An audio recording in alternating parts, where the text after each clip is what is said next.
We are the heirs of Ram and Krishna. What will do the little China?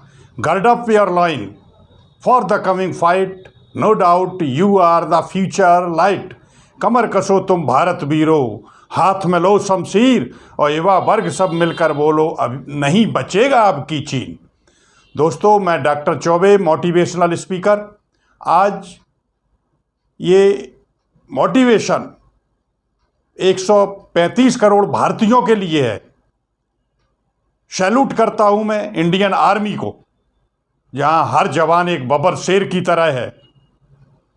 इन्हें अगर आज़ादी दे दी जाए तो चाइना क्या, कोई भी देश अगर हिम्मत करता है भारत पर आक्रमण करने की तो नेस्तो नाबूद कर दिया जाएगा उसे।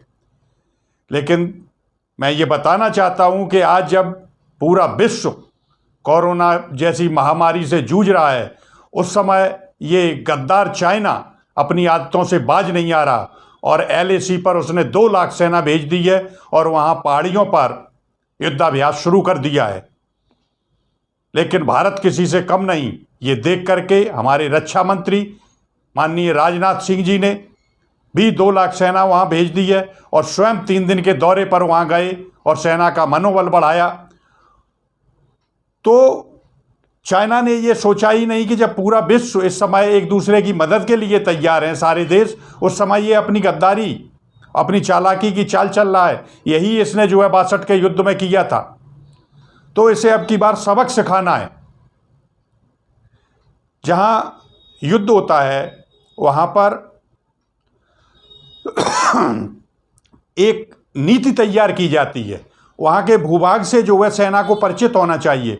और मुख्य कर जब पहाड़ों पर युद्ध होता है, LAC पर 8,000 से लेकर 15,000 मीटर की ऊंचाई तक पे जो है पहाड़ियाँ बनी हुई हैं और उन पर युद्धाभ्यास के बिना युद्ध को नहीं जीता जा सकता। इसलिए 2 लाख सैनिक हमारी सरकार ने भी पहुँचा दिए अभी। और अभी जो है 3 दिन की यात्रा पर जब हमारे रक्षा मंत्री जी गए तो उन्होंने कहा है कि यहाँ पर जो है पहाड़ियों पर कम से कम 20 दिन युद्ध का अभ्यास करना पड़ेगा, तब आप उन पहाड़ियों के बीच में जो है लड़ सकते हैं। तो आज देखिए आपके कोरोना जैसी महामारी किसके कारण फैली? चाइना से फैली।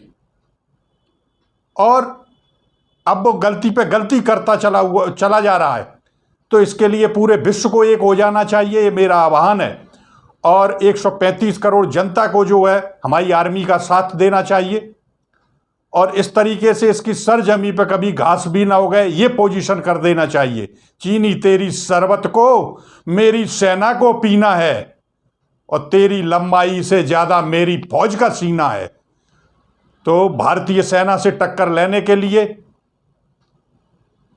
चीनियों को दांत खट्टे करने पड़ेंगे, अपने लोहे के चने चबाना पड़ेंगे। और भारतीय सेना इस बार ऐसी विजय प्राप्त करेगी कि चीन को जो है नेस्तो नाबूद कर देगी। जय हिंद, जय भारत।